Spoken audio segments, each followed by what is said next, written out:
General Shao's revolt left Outworld's armies in tatters. We were vulnerable to enemies both foreign and domestic. That's why my sister asked me to take command, to stitch her military back together and purge Shao's loyalists within it. She trusted only me with the task. The soldiers, however, had little faith. They thought me a spoiled dilettante, unprepared and unfit to serve. That I could fight mattered little. All that mattered was that I wasn't one of them. I finally earned their loyalty by orchestrating an epic victory over Shao and his rebels. Though the general himself escaped, his forces were smashed. For as long as I am able, I will lead the Empress's armies in defense of Outworld. Through strength, we will achieve peace. Though worried about how the public might react, I met with Baraka to discuss his Tarkatans. Speaking from his heart, he moved me. I agreed to visit his colony and see how his people lived. The conditions were atrocious. This was one of my mother's few mistakes. Like all Outworlders, she treated Tarkatans with scorn. What they deserved from us was compassion. And the only way to get it for them was to reveal my affliction. To show all my subjects that even an Empress could get Tarkat. The scandal my revelation caused was intense. But with the help of Kitana and Tanya, I emerged from it a stronger Empress than ever. My honesty, empathy, and resolve won over my remaining doubters. There is no longer any question that I am fit to lead the Empire. Until recently, I hadn't met Li Mei, but I had heard the stories. How the Umgadi's matron superior blamed her for not preventing Emperor Jared's murder. How she quit in disgrace rather than accept punishment. But those stories didn't fit the woman I now knew. Li Mei would never have been so negligent. Eventually, I uncovered the truth. The failures and mistakes which led to the Emperor's murder, they resulted from poor decisions made by the matron superior themselves. They made Li Mei their scapegoat. When the Empress found out, she wanted the Umgadi disbanded. But I convinced her that it could be reformed. To make sure it did, she put me in charge. I am humbled by this sacred responsibility. The Umgadi, my sisters, they are my life. I will not let them be brought down by the acts of a selfish few. To elude capture by Empress Mileena, I joined Havik's crusade in Saido. There, I summoned more magic than I thought possible, and drowned out the old regime. Havik's longed-for anarchy had been achieved. He was more than satisfied. But I was left empty and broken. Had I been satisfied as Outworld's High Mage, not let myself be tempted by Shang Tsung, a great city would not now lay in ruins. I've caused devastation, ended thousands of lives, all because of my blind ambition. I've betrayed my oath, my sovereign, and my realm. These high crimes merit punishment, and I'll accept whatever the Empress gives me. My only ambition now is to one day be forgiven. Kuai Liang and I were working hard to build our new clan. But even with the help of his close friend Harumi, it was difficult. The biggest problem was finding the right initiates. Then, one night, while walking outside Harumi's compound, I was attacked. I thought at first it was a Lin Kuei assassin, but his strikes were too uncertain, too angry. My attacker, it turns out, was a boy. Homeless and hungry, his assault was born of desperation. He needed money so that he could eat. It was like looking at myself 15 years ago. I would have ended up just like him if the Lin Kuei hadn't taken me in. So I took the boy to Kuai Liang, who also appreciated his fire. We made him our first initiate. The boy's name? Hanzo Hasashi. No sooner had Titan Shang Tsung been defeated than Bi-Han and his loyalists hunted us down. Outnumbered, we fled to Japan. There, we sought refuge from an old family friend. As children, we played together. But Harumi Shirai was a woman now, the head of her clan. Her strength, beauty, and intellect awed me. Also incensed by Bi-Han's betrayal, Harumi agreed to help me forge a new clan, one that would stand against him and defend Earthrealm. Her aid proved invaluable, and as time went on, we grew closer. To honor Harumi and pay respects to my new bride, I named the clan after her, calling it the Shirai Ryu.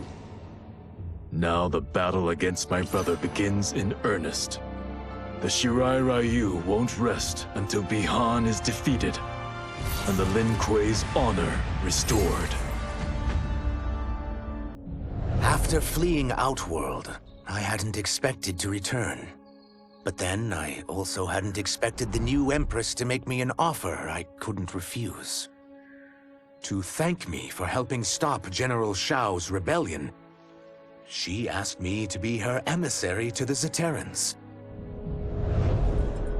Going home, bearing the seal of the royal house, I would show, once and for all, that my mutation wasn't to be feared. That it wasn't a source of shame. To my surprise, I was welcomed. But those warm smiles hid a dark secret. I stumbled upon a trove of official records, which showed that my shape-shifting ability isn't unique. Many Zaterrans are born with it, but are killed by their government to keep it from spreading. Who started this barbaric policy? Who is now enforcing it is unknown. But I will find out. And I will put an end to this madness. I had broken the Lin Kuei free of Liu Kang's enslavement.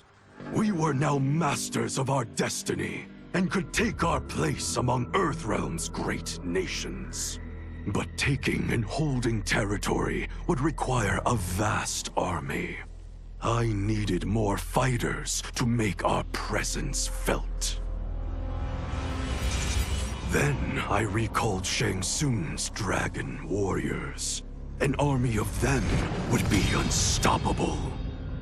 But trafficking in such strong magic would surely draw Liu Kang's attention.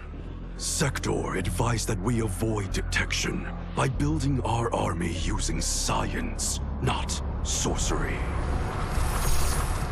We've invested much into this endeavor, and we are beginning to see results.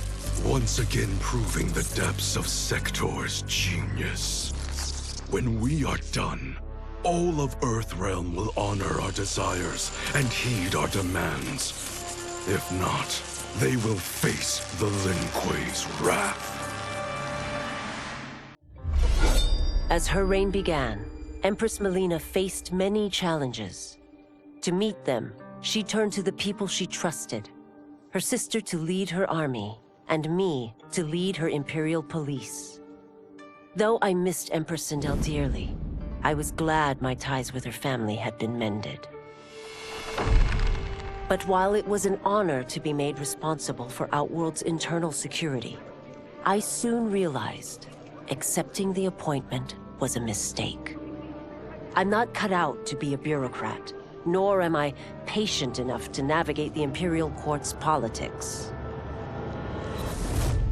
I was at my best patrolling Sundo's streets, when I could feel the city's pulse and serve and protect its citizens directly.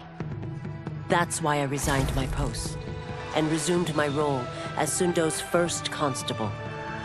I end each day knowing I've made a difference. I wasn't looking for allies against the Yakuza, but I found one in Special Agent Jackson Briggs. He'd heard gangsters plotting to kill me on a wiretap and came calling, hoping I'd be his informant.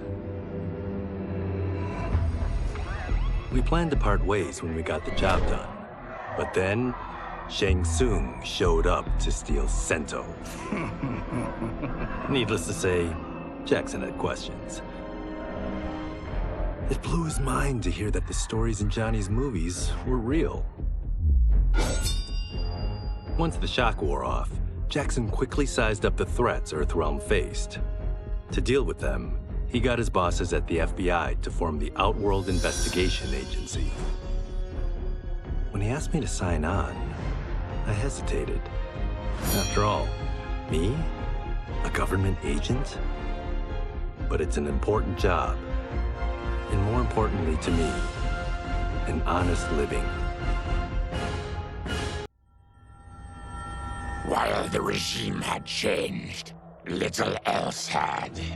My people still suffered in silence, ignored by the rest of Outworld. Though now I knew Empress Mileena's secret, that she was also afflicted with Tarkat. If anyone would help, it would be her.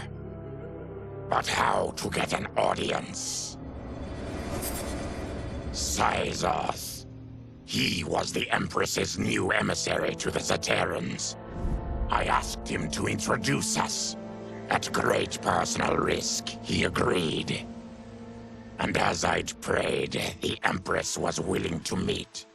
Even better, she would visit the colony. She was shocked to see how we lived. She moved quickly to provide for our care and comfort. Thanks to the Empress and Syzoth, we Tarkatans are no longer pariahs. Until our disease can be cured, that will do. Though the barriers between timelines had been rebuilt, there was no question that they could again be broken.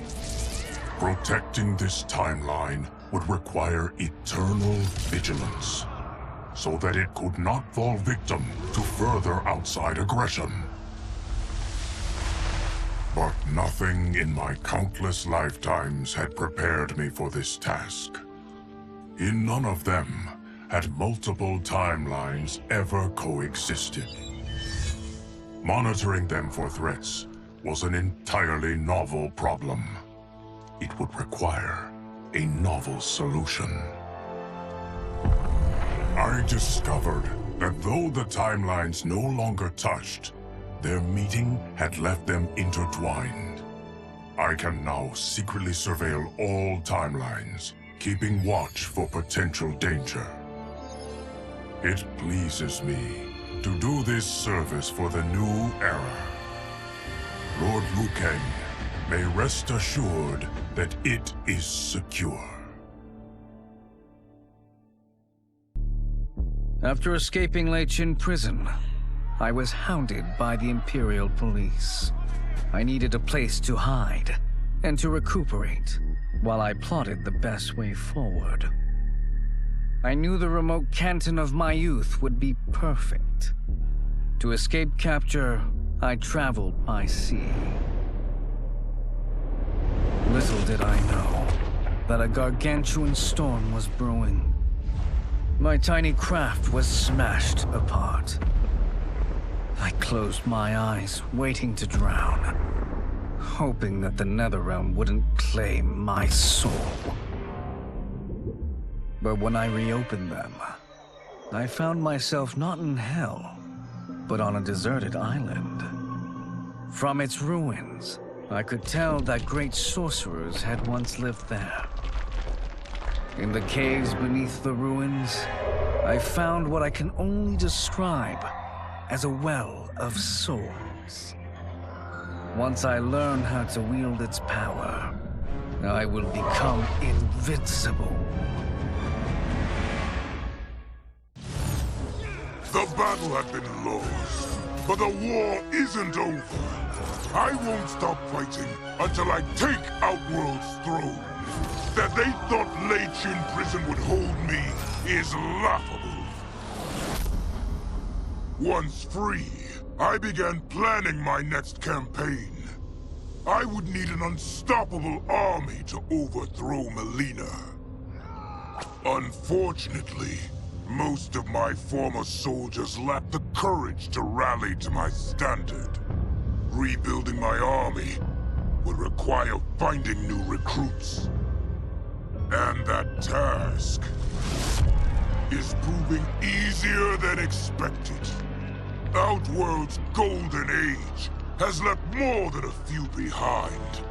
Without hope, without power, they eagerly heed my call to tear down Mileena's government. As the darkness enveloped me, I took a long last look at my family.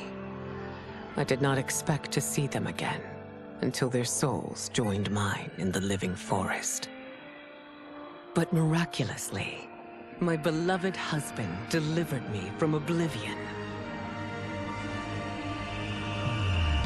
Though he couldn't save my body, Jared had preserved my soul. Like him and countless others, I am now a part of Ermac. Yet ours is not a peaceful repose. The collected souls within Ermac have their own needs and agendas. Before we can speak as one, we must first reach consensus. I had thought, as the former rulers of Outworld, I and Jared would hold sway. But here we are, two souls among many thousands, fighting for the right to be heard. And if there is one thing we do well together, it is fight. We will win the right to govern Ermac as we once had governed Outworld. And we will rule for the benefit of all. With General Shao freed from prison, we began raising a new army against the royal family. Though many were eager recruits, few were good at soldiering. It was so bad, the general was forced to change tactics. He decided that we needed a doomsday weapon. That weapon isn't a thing, though. It is a monster. Onaga, the Dragon King. The general told me the old legends were true. That his ancient ancestor defeated Onaga, trapping him deep inside Mount Sagan. The Dragon King is still there today. His pent-up fury waiting to be unleashed. Because Onaga is so dangerous, the general wouldn't risk trying to tame him before. But now, he feels we have no choice. Though I likely won't survive, I accept this mission gladly. I can think of no greater honor than to give my life in the general's service. Were it not for my godly counterpart, I would not have survived the battle against Titan Shang Tsung. Meeting him, though, raised questions. Why did I replace him in this new era? Why was I made mortal? Lord Liu Kang told me of his Raiden's nobility and righteousness, about his steadfast leadership in the defense of Earthrealm. He also told me about Raiden's dark side, how he could be consumed by rage and cast aside the rules he otherwise lived by. Making me mortal and incapable of such anger was to keep me from following in his footsteps. Though I understood the reasons why, I felt I had been done a disservice.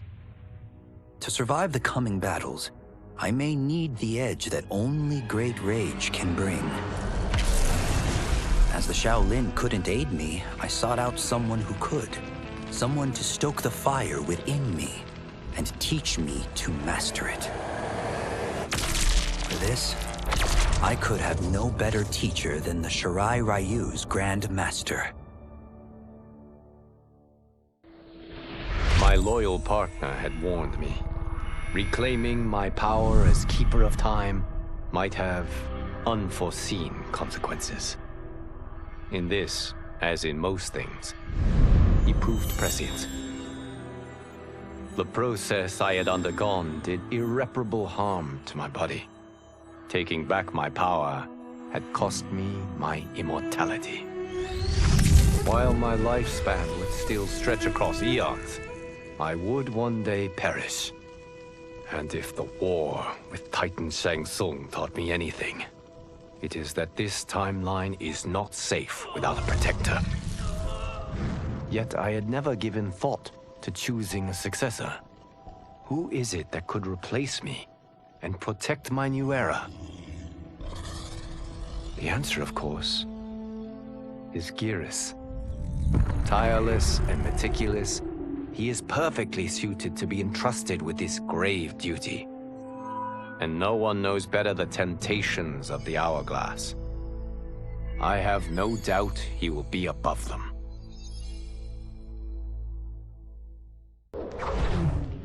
Since this whole thing kicked off, I'd wondered why Liu Kang chose me to be a champion. I mean, sure, I was killing it as a martial arts star, but it's one thing when it's all for show. It's different when you're playing for keeps. Then Liu Kang let me in on his master plan. He wanted the masses to know about the world beyond them, the one filled with gods and monsters, and he wanted me to tell them about it. But I knew revealing the truth all at once would be too shocking of a plot twist for most. That's why I pitched doing a bunch of stories, to slowly get people used to it. And if there's one thing I can do, besides kick ass in combat, it's build a cinematic universe. I'm serving up movies, streaming series, games, you name it. I like that I'm doing a public service. And it doesn't hurt that I'm making more than a few bucks. It's the kind of synergy that would make any studio mogul proud. It was inevitable that the Shaolin Masters had me join them. They knew just how much future initiates could learn from me. Shujinko was one of my earliest. His ability to absorb anyone's powers and skills was amazing. With the right training, he could become our greatest champion. I knew that I alone could give it to him. But as his proficiency grew, so did his ego. In love with himself and his power, Shujinko became a threat to the realms. He hadn't learned humility, because I wasn't the one who could teach it. I should have listened to Raiden's warning and not tried to train Shujinko alone. After he was subdued, Shujinko's accumulated abilities and memories were taken from him. He is once again a new initiate, ready to begin his training. This time, Raiden and I train Shujinko together. He will become the champion he is destined to be. And I will fulfill my duties, humbly and cooperatively. I couldn't believe that Liu Kang welcomed me in Earthrealm, or that he thought me worthy to study with his Shaolin masters. After a lifetime of wishing for one, I finally had a home. But my joy was tempered as I thought about Serena. My shadow sister was still under Quan Chi's yoke, and she deserved a life free of him as much, if not more, than I. Quan Chi and my other sisters proved tenacious, but they were no match for my blade. I snatched Serena from them. Then Liu Kang helped me break Quan Chi's spell. Her mind free of his influence for the first time in years, Serena chose to join me in Earthrealm. My sister and I once again fight side by side. Only now we do so for Earthrealm. Together, we have formed the Order of Light. Quan Chi's plot collapsed. Along with it, my plan to secure new beings to feed my starving people. Because I'd advocated for partnering with him, I was held responsible. If I didn't seize for Viternus' new feeding grounds, the Coven would banish me. But then, I had a revelation. I didn't need to conquer realms to feed my people. I simply needed to capture enough beings to breed them. Once they multiply, Viternus will have a limitless, renewable source of food. And I only need a few thousand to start.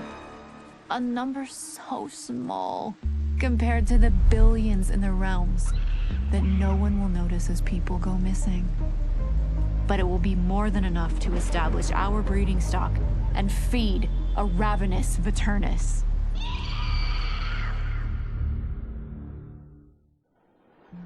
Quan Chi's defeat had cost me everything. For months I had furthered his plot, and now I had to start over. Saido's people were still in chains. That's when Rain approached me. On the run from Empress Mileena, he was desperate for help. And though I'd had my fill of sorcerers, this one was different. I agreed to provide him safe haven. He agreed to help topple Saido's government. And topple it we did. Rain summoned a wave so fast, so powerful, that it crushed the capital. Saido's fascist rulers were swept away. My people are finally free. They can chart their own course, needing only to follow their own desires. Their lives are now blessed by anarchy.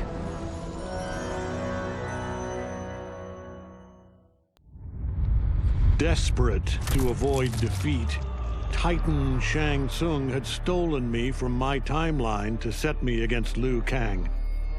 He assumed a Viltrumite would shift combat in his favor. Shang Tsung was right, of course, but he was blinded by ambition and failed to consider that my only true loyalty is to the Viltrum Empire. In my home timeline, my mission to pacify Earth for Viltrum had been left incomplete. I thought I could redeem myself by delivering this new timeline. New realms, new species, all ours for the taking. For a few years, annexing realms satisfied the Empire's hunger for conquest. But my people have excellent memory. I knew sooner or later we would return to our own timeline, to Earth, to finish my original mission. I only hope my son has had time enough to prepare.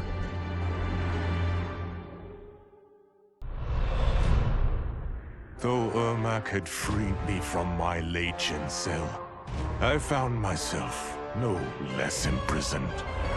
I had no allies, no benefactor, and no obvious path back to power. And power is what I crave. But why should I settle for the scant abilities of someone who is an underling sorcerer? I should be the one who controls history, who bends people and events to my whim. I should control the hourglass and wield it as the keeper of time. While I search the realms for the hourglass, I further master the dark magic needed to destroy Liu Kang. My quest may take a lifetime, but it will be worth it. For when I succeed, I will achieve omnipotence. Project Starfish? Project Butterfly? Crazy Town. Both of them. But neither was as fucked up as Project Magician. I was way over my head with Eclipse. I mean, the dude's a goddamn god. Somehow, though, I got his back to the wall. Freaked him out so bad, he cast a spell that sent me here. I guess he thought sending me here would finish me? But I tell you, I feel like I've come home. This place needs peace. Bad. And like me, folks here will do whatever it takes to get it. So bring on Shao, Reiko, and those dickhead sorcerers. I'll drop them all first chance I get. For a moment, Jared took control. We fixed the damage which had allowed him, and reimposed our collective will. But the damage went further than we thought. Without Quan Chi's aid, the spell which birthed us would fail. All of our souls would die. We freed the sorcerer from captivity. But after healing us, he betrayed us. He schemed to make us his slave once again. Combat was fierce, yet we persisted, finding strength in the unique abilities of our collected souls. Now we must decide our future path. Reconciling our desires will be difficult, but reconcile them we must.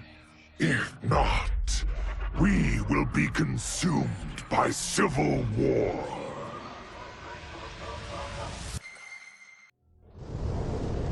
How many times have I saved them? I give and give and give, but no, I laser a few measly, innocent bystanders, and suddenly they're all, "What have you done for me lately?" I guess they forgot there's only one true justice in this world. Me. But of course, that was before things got weird. Gotta admit, a portal from another dimension opening up and demons pouring out wasn't how I thought Tuesday was gonna go. But then again, that multiverse crap is all the rage lately, so who knows? And the same ungrateful crybabies who whined about me lasering a few dozen nobodies, now they beg me to save them. So I save the world again. I mean, it's my world. Can't let a bunch of demons disrespect me. After I finished them off, their portal or whatever was still open, which could only mean one thing: sequel. I went in the damn glowy hole, and what did I discover? Another realm with a tournament where gods and monsters fight to the death. It was like Vauntland, but just for me. Honestly, I only wish I'd known about this place sooner, because I've had the time of my life.